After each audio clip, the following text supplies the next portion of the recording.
Ladies and gentlemen, welcome. Hey guys. And today we're talking about graduate school exams. Indeed. Specifically for physics, but I guess it can kind of be pretty much any qualifying exam for PhD school if you're applying to a graduate program, right? Yeah, we get real specific with physics though, so right. Mostly for physicists, but you guys who are in PhD program who aren't physics can probably enjoy it, especially if you're adjacent like math or engineering. So. Yeah. And I mean, in general, we give some good, I think, some advice about how to navigate maybe looking at schools that have different types of examinations. I think some of this stuff is universal. Yeah. So pretty standardized. Yeah, and then at the very end, we kind of wrap it up with some advice on, there's this gentleman who made a decent, like, kind of outline of what not to do if you want to pass your PhD. Right. If you want to survive a PhD program, at least. Right.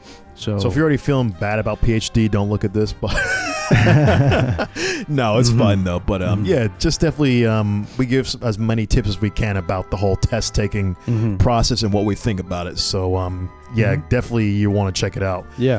And make sure, guys, just once again, like, comment, subscribe, share, all that good stuff. Yes. Check out the Eigenbros.com. I actually put up some of our homeworks from our school on there so you guys can check it out and test your own skills and see what you want, if you want to just do some practice problems. Also, he did that, by the way. I didn't. Yeah, but it's our same. We have the same homework, so he did it, not me. Just for the record. Okay, it's my homeworks. Spoiler. But he has really nice LaTeX. Yeah. Stuff, So yeah. But we got Eigenbros.com. We got the homeworks. We have at Eigenbros on Twitter, and we have the TikTok Eigenbros 2, and then we have Instagram Eigenbros. So check all that out, guys, and we'll see you in a second. Yes. 3, 2, 1. Ladies and gentlemen, we're live. We are live for another episode of Eigenbros. Indeed. Welcome, Eigencats, and all Eigen peoples. All the Eigen peoples of the world. Yes. We today we want to do a special topic, right? This is kind of geared towards grad students, physics students interested in going to grad school. Sure, it can even be it can even be people in graduate school. Yeah. So we kind of it's more towards the physics student audience. Yeah. Let's say. Sponsored by Monster Energy Drink. Don't say that. Take that away from the camera. Yeah, censor it. Censored. Yeah. I'm gonna have to blur that footage. Woo. But yeah, so this one's going to be more for the physics people. Yeah. So mind you, my energy levels are kind of low because I just got done getting off of a 2-day tender bender, as I like to call it. Tender bender? Yeah. No, I'm just kidding. No, chicken tenders. Whoa. Buddy. Oh, I was wondering. I was like, what does that mean? No. Buddy, I love chicken tendies. Dude, same. Actually, I had some last night. I had some 2 days ago, and it was not good. It's not good for my ulcerative colitis, ladies and gentlemen. That's some intestinal shit. Yeah. We were just talking about that. Fried foods, Fried foods will do some damage. Yeah. So stay away from it, folks. When you get up to my age, when how old do you want? You're cracking your 30s. Ooh, buddy. Just kidding. Actually, comment below. See, guess how old I am. Too late.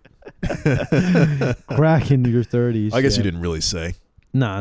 It's because any age after 25, and I was like, well, I'm 30 now. True. You know what I'm saying? It's all the same. After it really a while. is after a while because once I pass over the 25, that's over the hill, in my opinion. Yeah, I'm trying to think of like if there are any distinct barriers between like 25 and 30. Not many. No. It's like maybe getting a house or something, or sure. And even that, not really. No, but I can tell you really all that's changed is the time just goes by faster. Yeah. Like it accelerates. It's just insane. Yeah. It's nothing to look forward to. I mean, once I was 25, I was like, all right, so this is just kind of, okay, anyway, I don't want to get too depressive. But anyway, today we want to do you all a favor and talk about what it's like to sort of, I guess, steer yourself or navigate yourself through a graduate program that has certain barrier of entry that, that's a little bit of QC, as some people like to call it in the QC. industry. Yeah, quality control. Oh yeah, Yeah, a little bit of QC. that's what I call it. It's Quality of insurance. Quality of insurance, like when you're getting the factory testing on vehicles, and then you dump out the ones that suck. Yeah, exactly. So this is the process the university programs have in most PhD programs. They have a proficiency exam. Now, of course, some of them call it the prelim. Some of them call it the qualifying exam. Ours calls it the qualifying exam. Yeah. But it's a little bit. Every school does it differently. I think there's no real clear cut way, at least in America and the United States of America. I know in Europe it's a lot different, right? Just off the cuff. I'm not 100% sure because I didn't research in Europe, but I'm pretty sure it is in a lot of places. Just from the fact that when I applied to European countries, before I was accepted to a physics program, they had different requirements for it. So I assume it is. Yes. I don't know if that's general, but there are places. Yeah, and typically a bachelor's in Europe is a master's in the U.S. From the transfer rate isn't like 1-to-1. I see. At least from what I gather, because a lot of students that come with the bachelor's here, they've already doing pretty well. Anyway, so yeah, you I guess you would have probably done your homework about this before you apply to a school or apply to different schools, and like you're kind of weighing your options, and you're like, well, this school has good professors and stuff, but I don't like that they have a proficiency exam that's all or nothing. Yeah. I think a lot of people get turned off by the fact that they're like, okay, I have to apply here and then I have to still pass another exam to stay in the program. But the thing is, in the U.S., that's pretty common, right? Yes. Like, you're going to have some kind of proficiency exam. And, of course, to even get into most physics schools, you're going to have the PGRE, which is, for those of you who aren't familiar, it's the physics, what's GRE stand for, Juan? Do you remember? Graduate. Regional exam or something? Or yeah, something like that. I don't know. Who fucking cares? Graduate Regency. I don't know.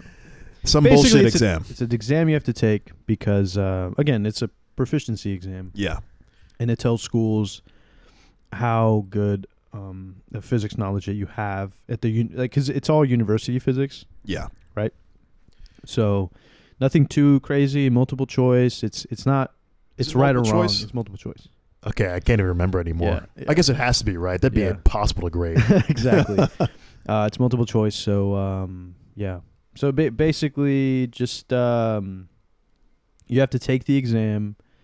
You get a score, and most schools already filter your application through that alone. They say, okay, we're only taking students with the 690 or something. Right. And then from there, from there, it's kind of a... Do you remember what you got on the PGRE? No. Okay, I think I got like a 500 or something. Oh, I don't know. For those of you who don't know, that's like really fucking bad. I don't remember. I didn't pay attention to it. Yeah, I think the highest it goes is like in the 900s or something. Yeah, I knew a guy who scored like a perfect score. We've got some people in our school that scored perfect. Maybe not perfect, but in the 900s range. I know a couple guys. Yeah. No, I mean it's possible. It's an exam. If you know how to study for the exam, you'll be okay. Yeah. It's just a lot of students get caught up in the and if you're one of these students, you get caught up in the wave of your last year and the momentum of everything in classes and finishing up everything that you don't really have a lot of time to study and review. So you kind of just go in the physics GRE exam a little bit underprepared. You know what I'm saying? Yeah, depending on the person though. Yeah. Because there are what is it called? Not utilities, but there are resources with the PGRE I know that you can kind of use to help you study. Like there's books. I've seen books. Flashcards. There's flashcards. Yep. Flashcards. Do you? Yeah. I have the Conquering the Physics GRE book. Okay. Get that, folks. Get that right now. There's also not only flashcards, there's also classes I've even seen. So there's websites that have PGRE. Oh, there you go. This is the textbook. Actually, that's the same one I got. Yeah, this is the textbook. I forgot I actually bought that book. Hey, I remember this. You just gave me a flashback, man, because I remember being on the road doing fiber optic and then trying to study for PGRE after working 10-hour days. And I was like, okay, this ain't going to work. Yeah. Most of the time, if you pair this with the good physics university textbook, it should be enough to have you make like a decent grade. I think I actually took off work to take the PGRE. Damn, that's such a long time ago, though. I barely remember, and I think I improved by like 10 points. Oh, Jesus. I mean, it's also about the efficacy of studying for an exam like this. Yeah. If it's been a long time since you've seen a lot of this, and this goes for qualifying exams too, and this is advice that I would give to students because I was a master's student and transferred into a PhD program. And so I would say try to pair all, like, because if you're taking your classes in chunks where they're all in sequence, try to take the proficiency exam or the qualifying exam when your knowledge is fresh. Yeah. Otherwise, you'll have to recall a lot of things that you learned 2 years ago. Yeah, and that could be pretty rough, especially when it's a test, Yeah. in the style where they have you to do all of it at once. It can be a little bit tough. Yes, especially recalling. Yeah, recalling. I mean, I've had situations like that where I'm recalling things that were like from a year and a half ago, maybe a class that I took in the beginning of my graduate career. Right, and that's brutal. I mean, yeah, you're just almost set up to not do well. Yeah. So yeah, there's strategy in all this. So think about everything strategically, in taking the exam, and the same for the GRE. Obviously, think about it strategically, have a clear plan of action and stuff. And so let's kind of get this a little bit towards this objective here. Juan, what do you think of? What do you think of the PGRE in general? Like, what's your take? Do you think it's a an apt way to measure someone's ability? I think exams have a hard. They're used for a reason, but they're not the tell-all of intelligence, because I think there are certain types of people that can do well on exams. Yeah. But there are certain types of people where their knowledge shines more on the depth of intelligence and having sort of. This is why schools adopted oral examinations, because I think the depth, the fact that you can have a discussion with someone, you know what I mean, about a certain topic is a lot more. It makes a lot more sense for a PhD student as opposed to passing a written test. Yeah, some schools do that. Like, for instance, UC Boulder or University of Colorado Boulder. I have a friend who goes there, and she's like, I take a sort of oral exam. That's my qualifying exam. At least a part of it, I think. Yeah, I think that's like one of the main things. Yeah, I have a list of some of schools on there that actually have some oral exams as the thing. You don't have to pull them up now, but I just got a collection of schools on here that basically have their qualifications, and some of them are just oral exams. Yeah, which is in some ways a lot more challenging, but in other ways, like I think an oral exam would benefit people like you and me a lot more, because during examination time, like if we go into a class and take an exam, I think the at least the shared character traits that we have are geared more towards building. We don't like to memorize things, and we don't like to bullshit. Well, I would like to memorize things, but I just cannot. Well, I have a what do you call it? I have trust a issues. lack. No, I have a lack of ability to memorize, so I can't even do it. Yeah. No. Yeah. It's and if you can memorize problems and you can recognize, oh, I remember this.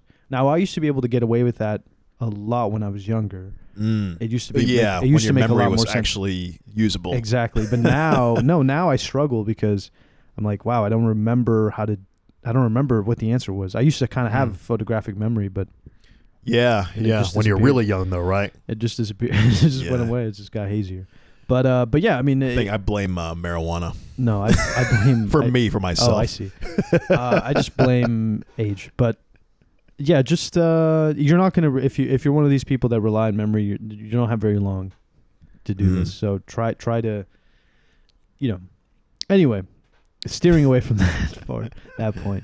What I think that exams do gauge a certain type of or at least are a decent metric of some sort of knowledge about certain topics, but they don't necessarily give you a whole picture. I think an oral exam makes more sense. Yeah. Yeah. Same here. I think so. Because if you're in front of a committee of your of not your peers, but of professors, and you're willing to argue with them and discuss with them and talk, and they see that you're not like some bumbling idiot who's just reciting things from memory, that makes a lot more. Well, I've noticed. Argument. So on that list there, I gave you one. I noticed that some of the more top tier schools. So I got a list of the top institutions in the United States for physics. We're talking Cornell, Caltech, 100%, MIT, all those big names. So they're all top tier, right? But I noticed that some of them, the ones that specifically were, well, actually, now I can't remember what their rankings were, but I think that a lot of them had oral examinations because I think they had some commonality, the ones that had the oral examination, in the sense that they had the philosophy of, if you're already at this level and you've already made it to this institution, really they already know that your physics knowledge is kind of adept. So the only reasoning behind the exam would just be to filter out students, right? But the philosophy is that if you're already here, you've already been filtered. So really the oral examination is the only thing that kind of makes sense. Just a way to improve your depth of knowledge on a particular subject, and then you can be tested on that depth of knowledge rather than some arbitrarily timed test. Yeah. And some schools have this as this is sort of, at least the school that we're familiar with kind of does a sort of oral exam, but that's like your candidacy test. You mean at our school? Yeah. Okay. Like the candidacy test. Yeah, right? that's like down the line. Yeah, but it's after your qualifying exam, but you still have to do sort of an oral exam. Yeah. But this one, I made sure that some of these institutions, it was distinct from what you're talking about, because for some schools, the oral exam is the preliminary exam. It's the one that you take during your second year of graduate school. And then they'll have some other thing for the... Oh, Kitty's falling through the hole. Well, goodbye. There she goes. Don't let her claw at you. She's clawing. Ow. Yeah. She's like stuck. Terence is getting his junk messed up. There she goes. But yeah, the yeah. So what do you think? What do you think about the exams? You think obviously you're saying oral exams are better. Yeah, so I think I share the same sentiment as you mostly. I mean, I think exams are kind of just a weed out process. Or if it's not a weed out process, it's kind of just a way to lazily. Maybe I don't want to say lazily. It's just I feel like it's kind of a. I don't really see the use in it in actually testing someone's ability. I see it as a useful thing to test someone's ability to regurgitate. Regurgitate concepts within a given time period. But then if you're asking like what's the usefulness in that in physics, I don't really see one that I don't see a use for that in being a physicist. So I don't see what the purpose for that would be in terms of trying to show someone's physics ability or their ability to do physics. So the only thing that really makes sense to me is just a way to filter out students, a way to trim the fat. And it seems like that's kind of what a lot of institutions are, right? I've come to realize that a lot of things in life aren't really hard. It's just the fact that, and the thing is, and because of that, the reason why it's hard to get to higher and higher levels of some institution or some, let's say, to some position, is because of the barriers that you have to go through. Right. So the barriers are the hard part, but they're kind of like these arbitrarily hard filters that are made in such a way to just see, can you put up with the annoying BS? Yeah. And basically that kind of makes sense, because if someone can put up with a bunch of BS and operate within an institution, that shows that they're kind of built for an institution, which is kind of a good thing, because you want your institutions to run because there's a lot of BS in institutions, right? Like you have to be doing a bunch of, bureaucratic stuff. bullshit. So if that's what it is, that's what it is, right? So it kind of makes sense to me. But in terms of testing someone's acuity for doing physics, I don't really see the usefulness. Now, I'm gonna play devil's advocate here. So I think I think there's good reason why exams are used, though, because it's an efficient way to kind of gauge, where a person's at least with some of these concepts. Now, a lot of the people that do pass a lot of these exams end up saying that, well, at the time that I took the exam, I was probably I probably had a more cohesive picture of physics because I was reviewing a lot of stuff. But 3 years, 4 years down the line, you're like, I don't remember most of it. Yeah, I see what you're saying. I don't remember how to do any of it. So at the end of the day, I mean, yeah, I guess you're right, but that is kind of whatever. But I think what makes more sense in terms of structuring an exam would be maybe doing, if you're going to have an exam, do it to where you can pass by subject. Yeah. The all or nothing structure is not really favorable. Yeah.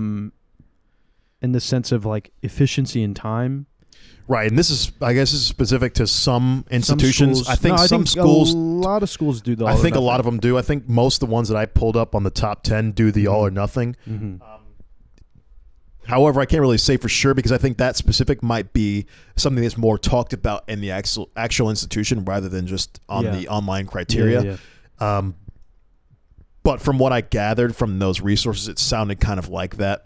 Because they do very similar to how we do it here, where it's like you'll take an exam for a full day and then you take the second half for another full day.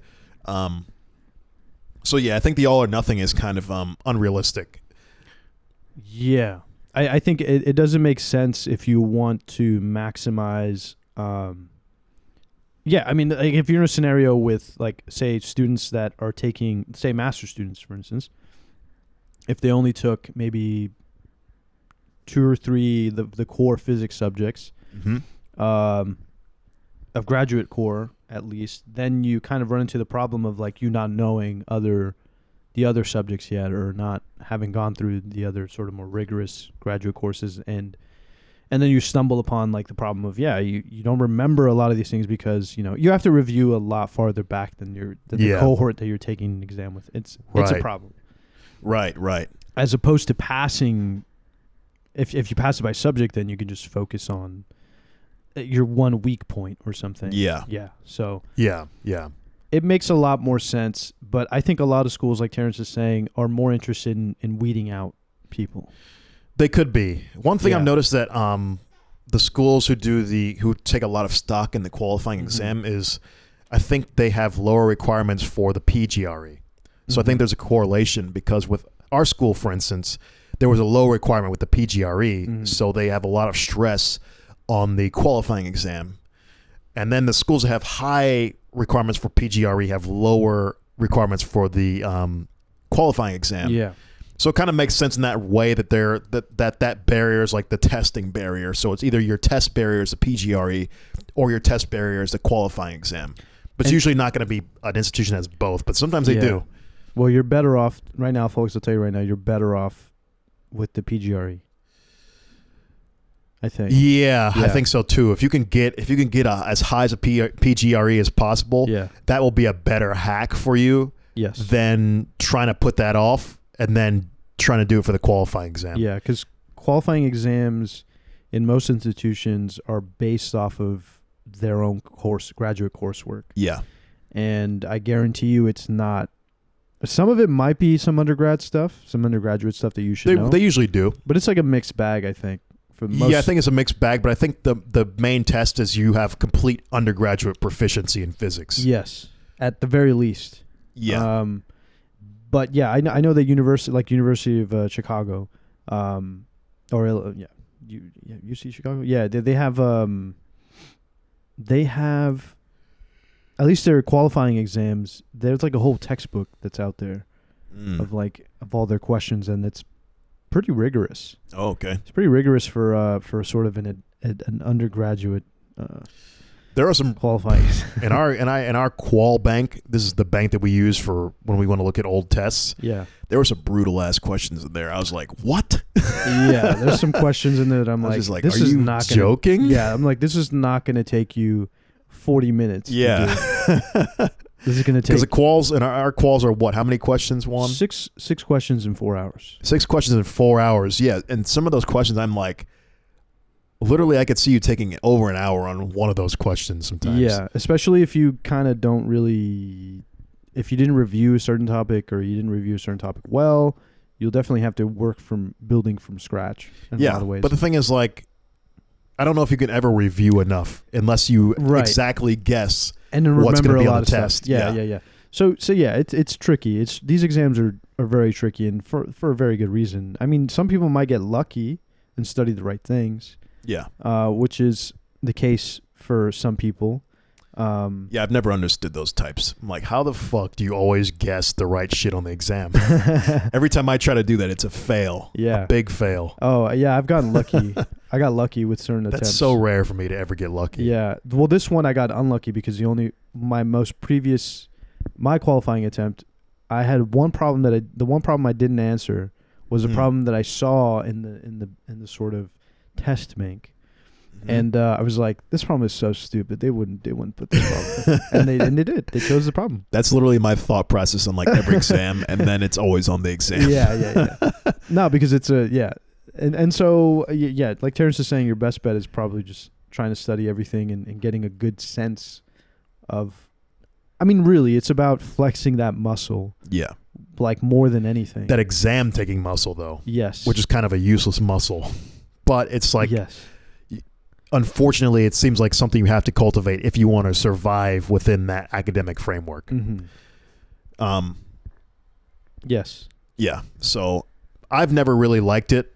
I've always thought it was a waste of time because exams are literally have nothing to do with physics or real life. Yeah. But if you want to go in academia and pass your courses, you got to have some type of exam taking ability, unfortunately. Yeah.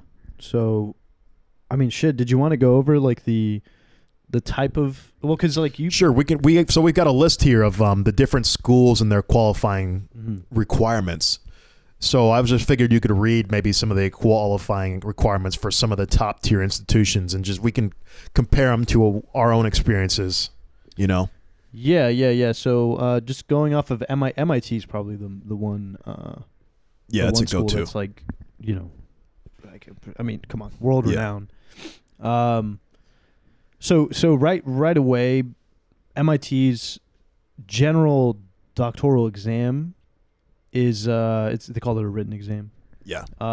They cover like the 4 main core subjects, right, in physics, which are electricity and magnetism, classical mechanics, statistical mechanics, and quantum mechanics.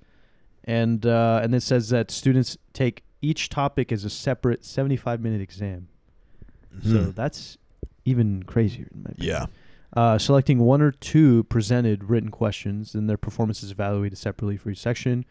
And then students may also meet any one of the topic requirements through classwork. Huh. That's kind of nice. Yeah. Written exams are administered and results are available prior to the fall and spring semester. So, and they're also nice enough to post previous written exams and solutions as well. Yeah. So I'd be like on it like a motherfucker if it was the classwork that could count for the exam. Yeah. I would try to knock out as many of those exams as possible. Yeah, there are certain students that are built more for home. Like, I certainly am built where I tend to like to digest information and process it. And we were killing it on the homework game. Yeah, we would because we were would destroying the homework game. Yeah, because we would, I mean, I like to build a solid foundation and really get all to the, eat it to the bone. You know what I'm saying? We would have so much fun doing those fucking homeworks. Yeah, they were great. But with exams, it's a lot tougher. Some people are just, I know people that are just natural exam takers. And yeah. It's a certain kind of switch in a brain or something that just makes you more prone to thinking on the fly. And I mean, that's not to say that I don't think on the fly. It's just, I feel like I'm good at thinking on the fly. I feel like I'm not good at taking exams. So I don't know if those skills correlate. Right. I'm not sure. I don't know. The studies would have to be done, I think, because I like to sit and think about before committing my pen to paper about the thing that I'm 100% sure about. Yeah, I think that thing you hit the nail on the head more so. I feel like with physics, especially people who are more who like to take in information for long periods of times, it's kind of, you don't even want to touch the pen and paper unless you've given the whole problem a lot of thought first. Mm-hmm. And I knew when we did homeworks, it was kind of like you're building the scaffolding first. It's like you're building a building. Yeah. It's like we had to fuck up a couple times in order to get to the right answer. Yeah. Because you may think it's like one way, but you need to test. You need to sometimes test whether something is wrong or off or not, and play with the system a little bit to see if you're actually going in the right direction. Yeah. But you can't really do that in an exam, because when you're doing that on an exam, you already lost all your time. Yeah. 100%. So it just to me, physics and tests just don't translate to me. I don't get the transition. The only way it would make sense to me is if you can memorize the problems, and it's just like, if you're doing that, it's not physics. I don't know how what else you can do. Right. Yeah, I mean, or be so proficient that you're just, you're at such advanced level you can do it. But I wonder what committees look for, because in some instances, for instance, there's a problem. There was a problem I could think about that had to deal with like wavelength of light coming in and hitting like a certain boundary of a film of something, and it asked you to find the wavelength of the outgoing reflected wave, not the transmitted. So you might be inclined to use some optics knowledge and stuff, and maybe you're like, okay, maybe Snell's law, maybe I could figure something out. I was thinking Snell's law. Yeah. And you can. It's just very, It's extra? No, it's just, let's say you didn't have it. If you saw that problem for the first time, it's very hard to, and let's say you only knew like very little optics tools, like, you get Snell's law. Maybe you could sort of gather that, maybe you can approximate that this particular like film, the molecule served as a diffraction gradient or something, and you can say like, then I can use like, there's just Snell's law seems simple enough for that question, though. Sure, but you'd have to then gauge how you can translate that to a wavelength, like Snell's law. So it's a lot trickier than it seems. So I was sitting there, 30 minutes left. And I was like, what can I do in 30 minutes to figure something out? And I absolutely, like, I don't know how I pulled this out of my ass, but I did. And I ended up getting a decent, I think it's interesting enough answer where I hope the committee says, yeah, this guy thinks pretty good on his feet. He may not have gotten it, but... That's your fantasy, at least. That's my fantasy. Meanwhile, it's one of our harsher instructors, like, fucking idiot. Dumbass. Giant red X. Couldn't even use Snell's law. No, I'm just kidding. No, I used Snell's law, but it didn't give you the full answer. But it's certain committees might look for certain things, right? So they might be able to tell if you just memorized it. They might be able to tell if you... I don't know. I think they might not be necessarily, because a lot of people say attempt every problem and write something down and try to answer the most you can for every question. Say if you're taking this exam, just write something down. Even if you're trying to save yourself from embarrassment because you're like, I did not review this. Just try to reason through the problem using first principles and what you do know as a matter of fact, and then build up with that. And just try to have some sense of confidence in your responses so that you can at least have a reason why you're arguing this, and don't just like bullshit. Because I know some students just said, well, I just wrote like that the outgoing wavelength for this particular problem that I'm talking about was red. If you just write that down, they're not going to give you any points. There's no reasoning behind it. I think as long as you can reason through certain problems and like find a way to like use math and you do some physics, and they can kind of at least respect that you Maybe. attempted a solution, even though it wasn't 100%. They're at least seeing that you can think physically. I used to sometimes write out my thought process on exams. I don't know if it helped. And I heard at all. that works. Does it? I heard that you can get some points that way too. But then I would write shit like, "Oh yeah, how do I take a determinant again?" And then I think that probably counted against me. 100%. It's better to just say "oops," because I would then have to remember how to derive the determinant or what the determinant even means, and then I was like, "Oh yeah, okay." Jesus, I'm not that bad, but yeah, it's. But yeah, man, just yeah, I think. Anyway, MIT is. I guess they do it pretty decently. I think that sounds to me like they have a trade-off. Yeah. You can either take the class. But to get into MIT, I mean, what do you have to have, like a 900 PGRE? And a 4.0? Yeah. Yeah. I'm sure it's a crazy requirement list. But hey, you know, that's the way to go if you want to get into, like, these top-tier institutions. The hack is to get in them is a lot harder than to get kicked out of them. So once you're in, you're good. So it just means you put in a lot of effort into getting your GPA up, you know, your credentials up and all that stuff, and then really hammer in the test, and then you're solid. Yep. And then so Terence was nice enough to bring up Yale's qualifying exam. So Yale is, I don't know where they're on the physics rankings. They're probably still top 10. Actually, I'm not sure if they're top 10, but they're like, if they're not top 10, they're like top 15. Yeah. At least in a certain segment of physics. I don't think in general, but yeah, they also have an exam, written exam. So apparently, if a first-year student passes, so any entering student may take the qualifying exam at the start of their first year, but if a first-year student passes the exam, it satisfies the requirement, period. If the student doesn't pass, it doesn't count against the student. So it does not count as one of the 2 permitted opportunities to pass for them. So okay, we kind of get that a little bit. That's kind of nice, yeah. But the exam will consist of 4 parts with 2 questions in each part. So they do less questions, I think. I think we do, at least our institution does 12. Yeah. And they're kind of an assortment, a mixed bag. Like you don't know what questions you're getting or what. And what's the length of time? Like 5 hours? In total? No, per day. 4. 4 hours per day. Okay. 4 hours, 6 questions. That means 40 minutes per question. Whew. Brutal. You have to know your shit. So, so yeah, the exam. So most schools, they do classical mechanics, electricity and magnetism, like I was saying, quantum mechanics, and statistical mechanics. So these are probably universally across the board. All schools will have this. Yeah. Now some schools, like the school that me and Terence attend, like it's what do they have?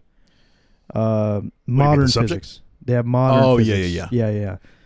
So but that'll be like some random nuclear question or some condensed matter question, but it will be like a very basic one that you can sort of reason through for the most part. Yeah. It'll be like a nuclear question where you have 2 particles that split off, and then it's like an angular momentum question or something. Yeah. It won't be that much like into nuclear, like we have to know what a Higgs boson does or something. Or if you know, you just have to follow the math a lot of the time. Or you'll have modern physics will just be code word for special relativity, some kind of special relativity. Right. Problem. Yeah. Right. Which is more than likely what you'll see. Yeah. At least in this scenario. But it's just the basics of relativity, right? Like, you got to know how the transform or the Lorentz transformations and that kind of thing, and you should be good. Boost and to calculate time dilation. And stuff, it should be pretty standard. Yeah. And yeah, so they also have one written and one oral. So for Yale, the written portion and okay. Yeah. So yeah, it's kind of I mean, like okay, so you're looking at now MIT and Yale. They both have kind of similar structures, I guess. And then Caltech, which is arguably number 1. Are they? I think probably in the world. Maybe so. When I Googled this, I literally just typed in top institutions in the U.S., top physics institutions in the USA. I mean, Caltech has always been, I think. Yeah, I don't remember what the order was, honestly. But yeah, they also have a written candidacy exam. But they have milestones in their program, apparently. Yeah. Well, every program has milestones. I mean, apparently the basic physics requirement is passing the written candidacy exam, so the qualifying exam. But then there's also an advanced physics requirement, and then an oral candidacy exam. And then, yeah. Okay. So pretty much the same. Pretty much the same. Yeah. So just for the... I think some of the ones towards the end had the oral exam, so look at the Cornell maybe. Yeah, but like I said, like again, I guess topics-wise, class mech, you have electricity and magnetism, quantum mechanics, stat mech, and then they threw thermodynamics in there. We have thermodynamics. We also have thermodynamics. Yeah. That's considered modern physics. Yeah, exactly. That's another one. Yeah. So Harvard has a qualifying oral exam, actually. And also a written exam, too. Harvard has a fucking insane requirement for PGRE, I'm pretty sure. I think you need like a 900 minimum to get in there. Jesus. Huh. Wow. So yeah, just if you folks are gonna aim high, just make sure what you're be aware of what you're getting into. What do you mean? No, because some of these schools are they're high. They put all these barriers of entry, because they want the real deal and stuff like that. And I get it. They're pumping money into you, and they're probably paying you more. Yeah. Than the average graduate student. But in some sense, you're probably being all taught the same physics. Well, you definitely are. Yeah. It's just how well. But you it's get being the taught. nice thing about getting into better institutions. The big perk is, of course, everybody loves the prestige. That's kind of not. It's nothing though. I go to Yale. You get to say you go to Yale or you go to Harvard or whatever. But the big thing is you get a lot of access to good money and people who are on the leading edge of research. But everybody in physics, in the PhD level, everyone's at the leading edge. But you might work for someone who's like the forerunner of that particular area. Yeah, or doesn't have as much money. Because the biggest differentiator between these schools is really what it breaks down to is the bigger schools have more money. Like the Ivy League schools have more money, more resources. And so whoever you work for will more than likely have enough money and a big enough team so that you will more than likely be able to produce a lot of research papers. Exactly. So if you're a theoretical physicist, you don't really need that because theory, you can do with a pen and a paper. Yeah. But the nice thing about that is that the bigger institutions might have more theory spots. Mm-hmm. So if you need more, if you really want to be a theorist, then you might have more opportunity to big school because they might have, several more professors, or they might be able to take multiple students. Yeah. Whereas a smaller school might only have a couple professors who do theory, and then they can only take one a piece. Mm-hmm. So money's usually going to give you better opportunity. Mm-hmm. So the big schools, really the incentive there is to get a lot of good money. And, if you have a lot of money, then you have more resources. Yeah. So, yeah, I mean, it's tough. It's tough, but make sure to do your homework about what schools have. You want to be okay with the fact that certain schools do the exams the way they do because, like Terence and I were saying, we kind of, I think we would do better in institutions that probably had oral exams, but then... Yeah. But then, I think our institution of choice, though, is a pretty good one. Yeah. For me personally, I always like to. So this is a trait of mine that I try to kind of maximize. I kind of like to maximize the amount of bang for my buck. So, I like to choose institutions the same way where, I'll go to an institution that's like kind of mid-range, where you can get a lot of value for your dollar, essentially. I mean, you're getting paid to be there, but the institution I have it doesn't have a crazy requirement for the PGRE or the PGRE, but we get a lot of value for that from that institution in terms of how good the instructors are, what their research is, and how much money they have.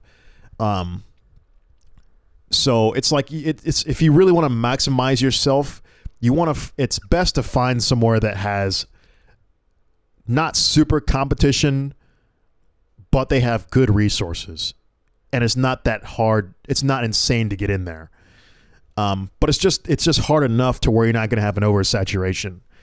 So you should really choose your institution, I think, in terms of how much return on your investment you're going to get. Right. So I don't think you should only chase it for the prestige or chase it, for some kind of silly reason like that. You want to just maximize your value, the value that you get from it. And also one thing you should always think about is, of course, the location, like the location and the people you're working for. Like, that's huge. Yes. So if you like the guy or the gal you're working for and you like the place you're at, I mean, that's like a big chunk of it. So if you're trying to apply for schools, I would put those at the top of your list, more so even than the research and the money that they have. Yeah. I mean, yeah, like you could look somewhere like Berkeley. I'm just scanning through their requirements here. And yeah, I mean, it's you're probably going to get the same format for a lot of schools to begin with. But, but you do need to know the nitty gritty. You should get to know the nitty gritty a little bit. Like Terence is saying, if you pick a middle of the road kind of university where you'll get more than likely the same quality of teaching, but with sort of like, how would you say? You don't want to have to. You don't want these crazy requirements, like for like, let's say for an institution like Harvard, not to. Whoops. Damn it, cat. Whoops. Cat's knocking over shit. Jesus. But let's say like Harvard. I don't know if this is true anymore, but let's say at one point I saw Harvard needed like a 900 PGRE. To me, I don't think that's really worth the time and effort to put that much energy into a PGRE and money, because you also have to pay for the PGRE. I think it would be smarter to maybe find an institution that, let's say, has a 600 or a 700 GRE requirement, and they also have really high quality instructors. So what you'll do is you'll go to like Google Scholar or something like that along those lines and look up what professors are at those schools that have those 600, 700 GRE requirements, and then see what kind of research they do. If they do good research and you like those professors, then I would go with those institutions. So don't invest so much on the name of the institution, because you can actually get not as good of a return on your investment, I don't think. No. Because the amount of stress and effort you have to put in that's over the top might be more of a cost to you than a benefit. Yes. In the long run. Yeah. So yeah, take that into advice, because like it's especially if you're getting up there in age, if you're starting a PhD program, like say when you're 24, 25, and as you get old, like even 26, 27, like if you're like, no, I want to get a perfect GRE score, like, then you're adding time to that. It's better to just get started. Right. For me, my main concern initially was just the location and the instructors. I had to find the research that I wanted to do, and I had to find a good place that I wanted to live. So yeah, I mean, just scanning through this, and most schools, like even Stanford, they have oral exams too as part of their as part of their sort of PhD candidacy milestones. Yeah. So on top of their written qualifying exam. So this is Stanford? Yeah. Okay. Stanford. Yeah, not Sanford. There's like two Stanfords. There's Sanford and then there's Stanford. Is that the one that never mind. I was thinking of Sanford and Son. No. Yeah, and it just And on top of that, it's just graduate school is hard enough. You kind of want to pick somewhere where you think is going to be something that you can do. Like assess your level accurately. Don't lie to yourself. Don't be like, nah. Well, I think if you get into any institution, you can do it. It's just that you're saying you just got to be smart about your choices, because some places are going to be more. Well, even when you get into like, let's say Harvard or something, I think that you'll still be probably at the same pace as anybody else in graduate school. But it's just at what cost to get in there. Is it worth that cost? If you're if you're not a good test taker and you're not a good test taker, you're going to have to kill yourself to get a 900 on a PGRE. So would you rather do that or not try to kill yourself and try to get into a 700 or 600 GRE institution? With an oral exam. Yeah, preferably. Sure. Something like that. If you're not a test taker. Know your strengths and weaknesses is what I'm saying. Yes, 100%. If I could redo this, over again, I'd probably look more closely to schools like that because I think I can. Like what?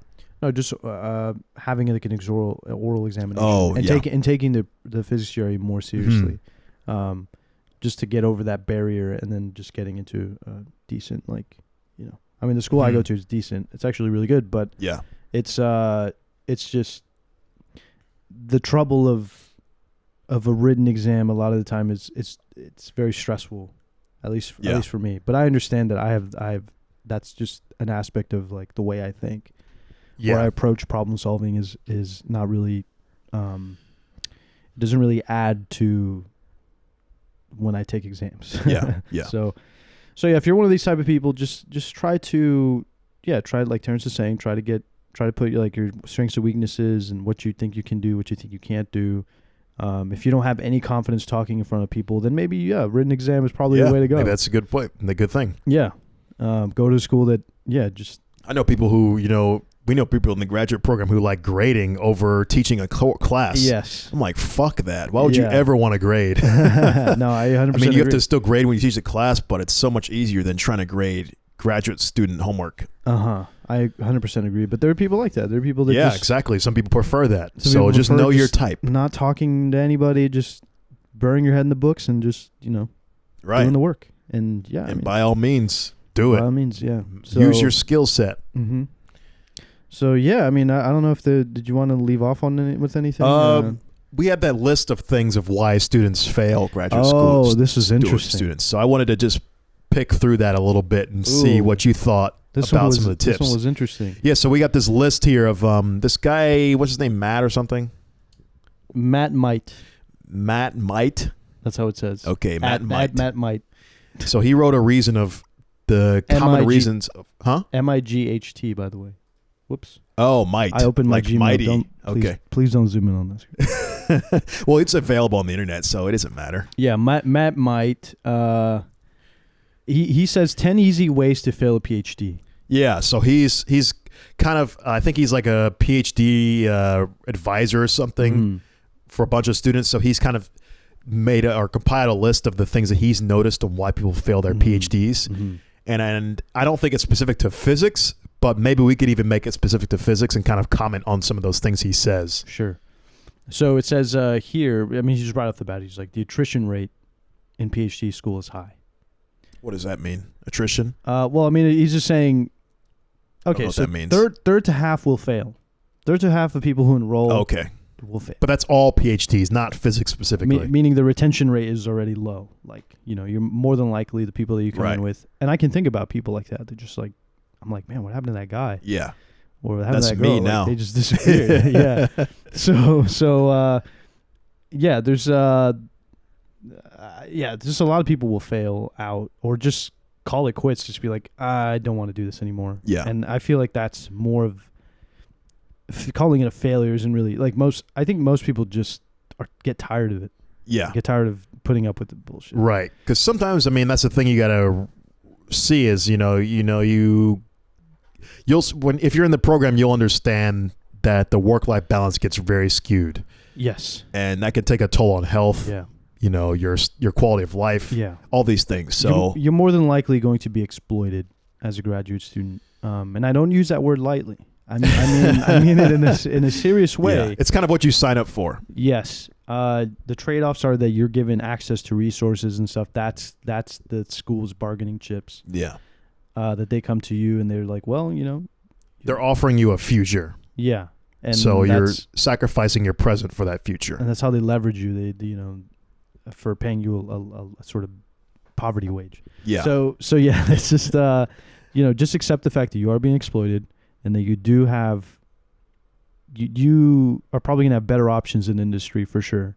And actually, I kind of, as you said that one, I wanted to just bring up real quick. I found a hack for dental insurance. So our school didn't offer dental insurance, but you can actually get your teeth cleaned at the School of Dentistry. Oh, interesting. And they only charge you like $15 where we're at. Oh, fantastic. And I just actually got an appointment for it. So if you guys don't have insurance for your schools, I actually put on the Twitter, the website you can go to. It's like a place you can go and check where you can get your teeth cleaned in your local, in your city or whatever. and you just go to a dental school, and sometimes they offer free cleanings because they need to get students trained on doing it. Oh, interesting. So I was like, oh, nice. Fantastic. Yeah. I'm going to have to try that. Yeah, there's hacks. You just got to look for them. Cheap bastard hacks. Yes, exactly. I'm a cheap motherfucker. I mean, this guy, Matt, is saying focusing too much on grades or coursework is not an optimal use of your time in graduate school. At least that's what he argues. That's kind of why people fail. That one doesn't make too much sense. Okay, let's talk about that. Just because his argument is that there should be the optimal GPA is the minimum required GPA plus an epsilon. Yeah. Plus a factor of epsilon. It just means like, well, you have some wiggle room here and there to do better. Yeah. But you absolutely want to do the minimum and then with the excess, spend more time on doing it because you have so many roles to play when you're a PhD student. Yeah. That I like to argue. Well, I don't like to argue this, but it's something that I tell everybody about what I do as a PhD student is I have like 3 or 4 jobs, and if you count that as a whole ass, you know what I'm saying? You quarter ass everything. Yeah. So there's so you have to split. You have to split not that really amount of ass. quarter. You don't quarter ass everything because some things you can half ass more so than others. Yes. So the thing is with the grades part, I think that's one of the more whole-assing parts. You have to give it. Yeah, you have to give that one your all while you're in it, or at least more of a chunk. Because that's where your main, if you're on the TA ship. That's the thing that will sink you quicker in the beginning. Yeah. Then once you start to get out of classes and things and start to take more, if you pass your quals and all that, then you can start upping the research and the grading, the TAing, that kind of thing. Yeah. Yeah, go ahead. No, I'm just saying if you're trying to balance it all, you'll more than likely fall into that hole where you will more than likely half-ass certain things. Yeah. Yeah. You've got to redistribute your priorities. Yes. And constantly adjust them because, And grades are definitely important. I think they're more important to theory students, 100%. But if you're an experimentalist, take classes seriously. Do what learn as much as you can. Learn efficiently, but your bread and butter is in lab. For you. So, he says some students go into PhD school because they want to learn, obviously, but taking like non-required classes is something that he considers a waste of time.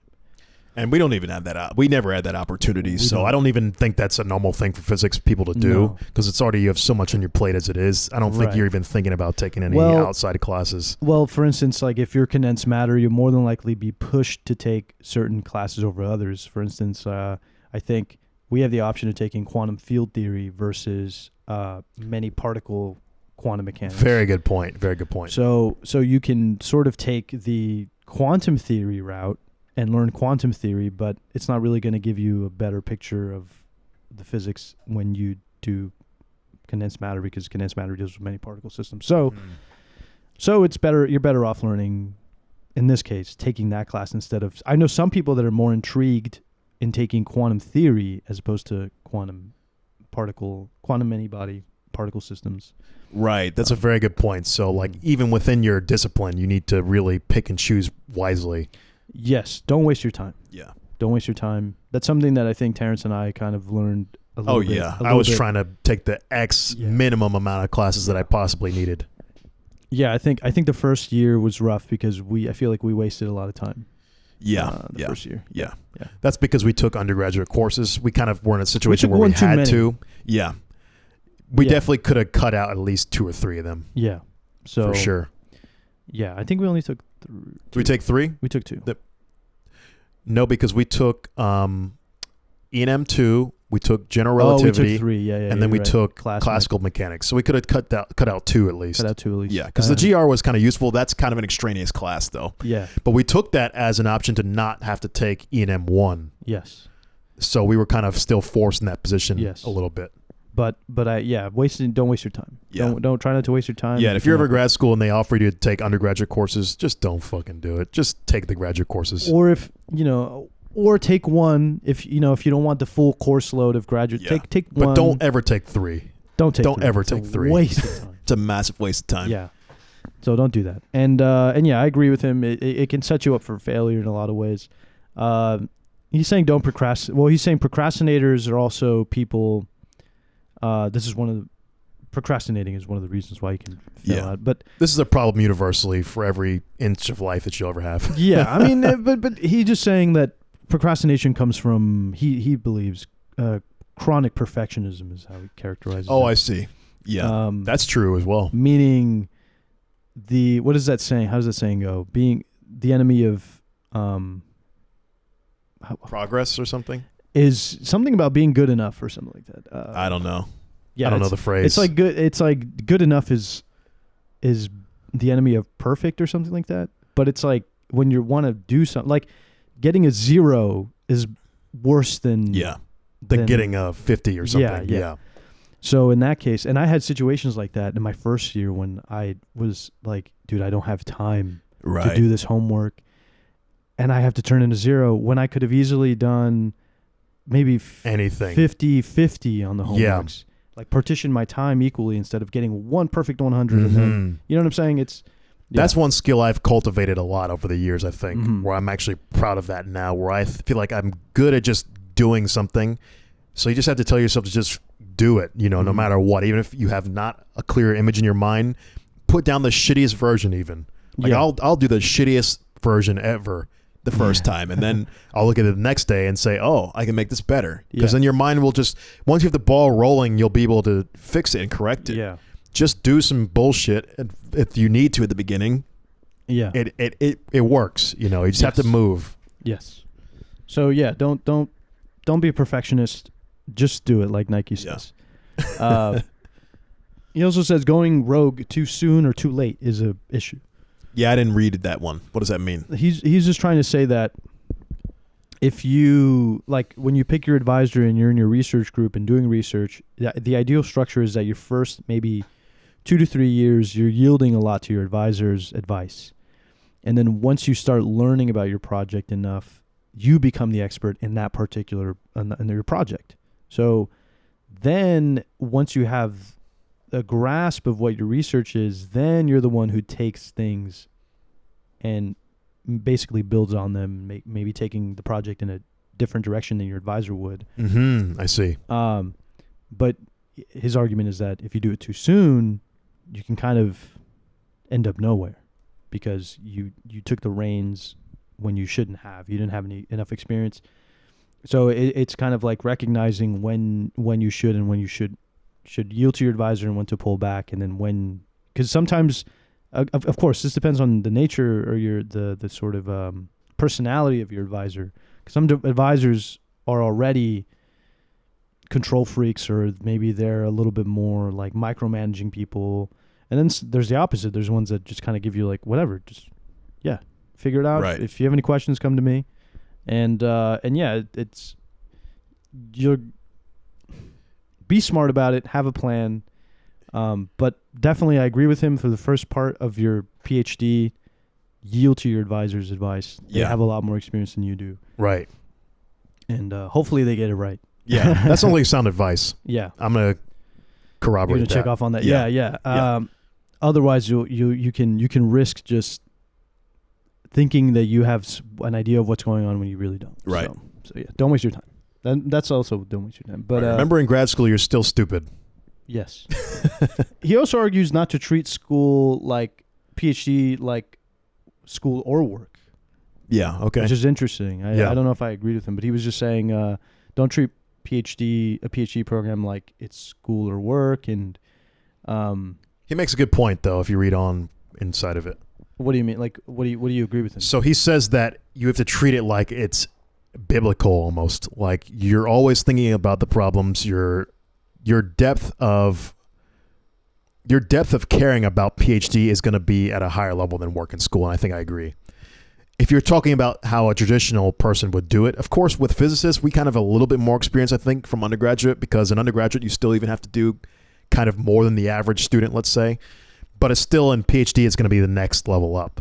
But Yeah, in PhD, you can't just go 9 to 5. Like, you're going to have to go from 9 to 9 or 9 to midnight.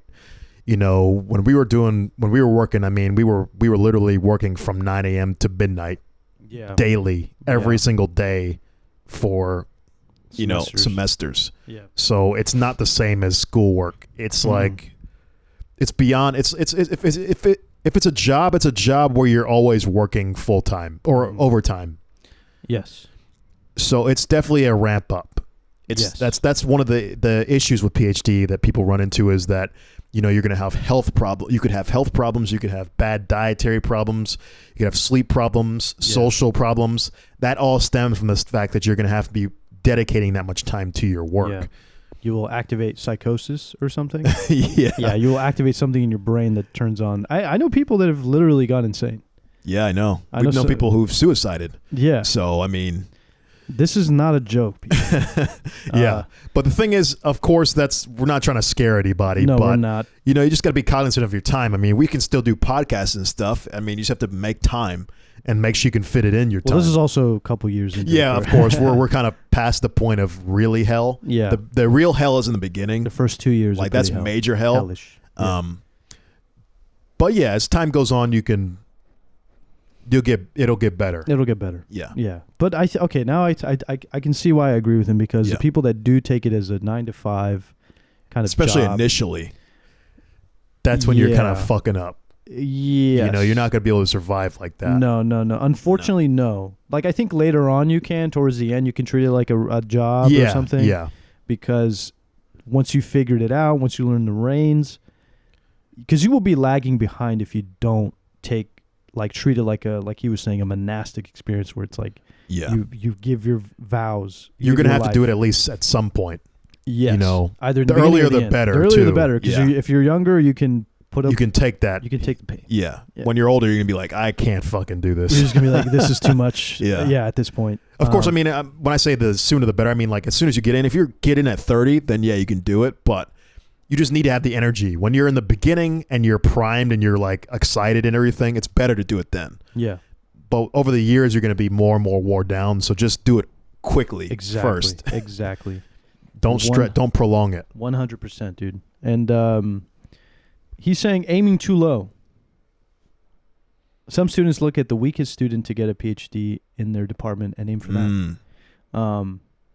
Yeah, I've even kind of had that a little bit, where I've seen a guy who's really weak in my PhD program, and I've almost had a sense of like guilty pleasure, because I was like, oh, if he's fucking up that bad, at least I can't fuck up that bad. Yeah. So I could even be a little bit lower. Yeah. But that's kind of a bad thing to do. Yeah. Mm-hmm. Yeah. What do you think? So you're saying the issue here is that you're comparing yourself to someone who's doing worse than you. Yeah.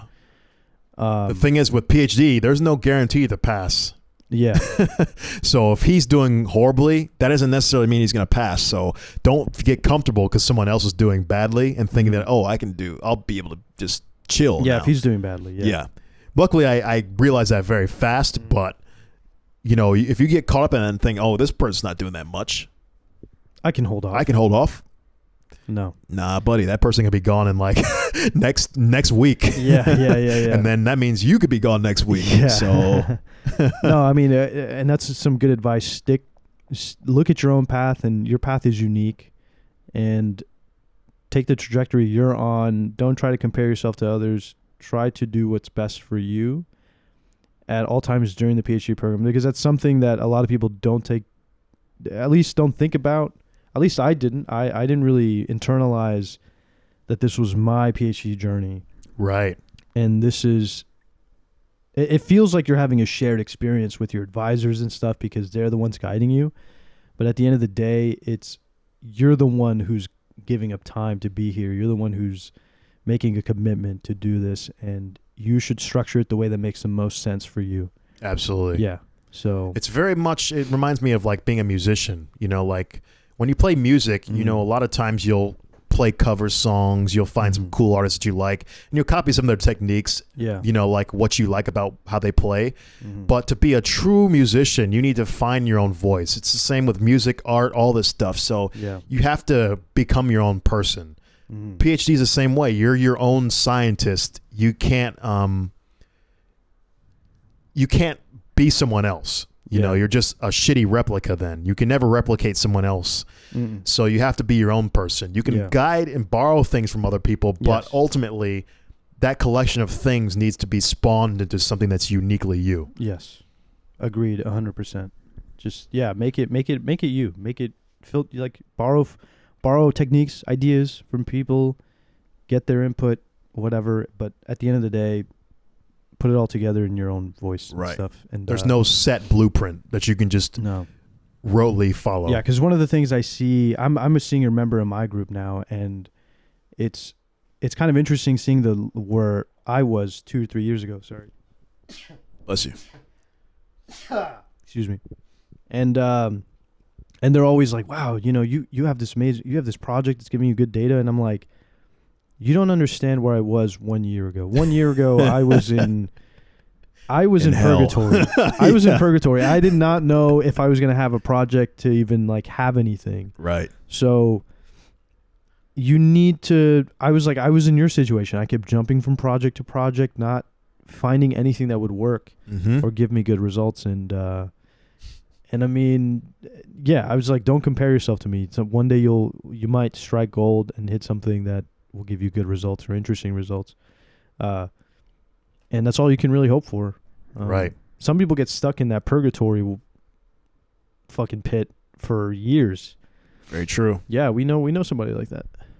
I'm sure we know a couple. We know a couple people like that. And it's unfortunate because they're really smart people, but they might have bad luck picking projects that give any decent results. Yeah. So yeah. Anyway, moving on. We're running out of time here. Yeah. I know this guy's saying aiming too high is a problem. That too. Yeah. I think aiming too high is better than aiming too low. Yes. You can always adjust aiming too high pretty easily, but aiming too low, you get used to being low. So it's better to be higher than lower. Yeah, it's like aiming. What does that saying goes? Aim for the stars, and you can at least land on the moon. Yeah, something like that. Yeah.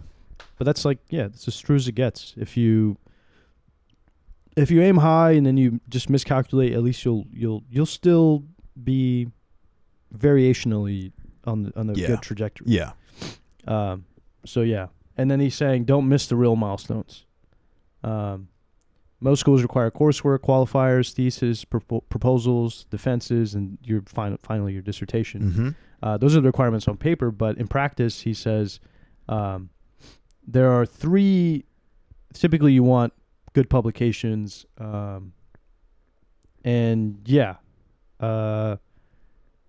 once a student has 2 good publications, they can convince their committee that they can extrapolate a 3rd, and you have a thesis proposal. He's just saying that.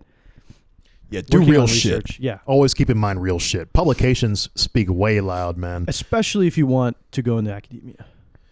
Especially in academia, but even if you want to go in industry, if they see you got publications, they know your shit. Especially if you want to go in like an R&D field, I mean, easy money. And the originality of your work is really important in that aspect too. I mean, in both aspects, in industry and in academia. So if you can, if you're a first author on a lot of papers, that shows that you not only have initiative, but also creativity and can follow through on a project to completion. And it's like 100%. huge thing. So, I mean, I agree. I agree with pretty much everything. Did you think he missed anything? I think that's a pretty good list. I think he's probably missed some things. You got anything? I mean, obviously time management.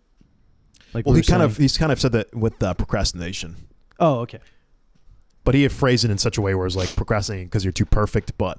Of course, there's the classic procrastination if you just don't want to do shit. But usually I think it's less of a worry if you're in the PhD program because you're probably already an overachiever as it is. Right. So maybe that's why he didn't include that. Gotcha. Well, there you go. Yeah. Well, that's it. I hope this was beneficial to a lot of you guys, and I hope you stick around for the outro. Bada boom. Wait. What? So let's give him a question. What's a question? So you got one? Or should I think of one? Let me think. So... I guess my question would be, how do you guys feel about where you're at test taking wise? Do you like test taking? Is it annoying? Is it cool? What do you think? Are there any shortcomings you have? I guess just general, how do you guys feel about tests? Mm-hmm. And just leave that in the comments below, and Yeah. we always will reply as quickly as we can. Yeah. Do you think they're a good idea? Do you think they're an accurate gauge or measure of intelligence? Yeah, so just leave that In the that comments. below, and we'll get back to you. You made it again, guys. It was a little bit longer. Yeah, it was a little bit longer, but we hope that you walked away with some general sense of knowledge, like I was saying earlier, and just like, comment, subscribe, Share. share it. Most importantly, share with all your friends, maybe that are thinking about going to graduate school, Mm-hmm. Especially physics graduate school, and hopefully this will give you a better sense of what graduate schools look for in terms of like the qualifying exam or just general test taking and stuff. So yeah. And guys, once again, just follow us on Twitter at Eigenbros, Eigenbros.com. Mhm. We've got TikTok, Eigenbros2, and then we've got Instagram, Eigenbros. So, and we will see you guys next episode. Yeah.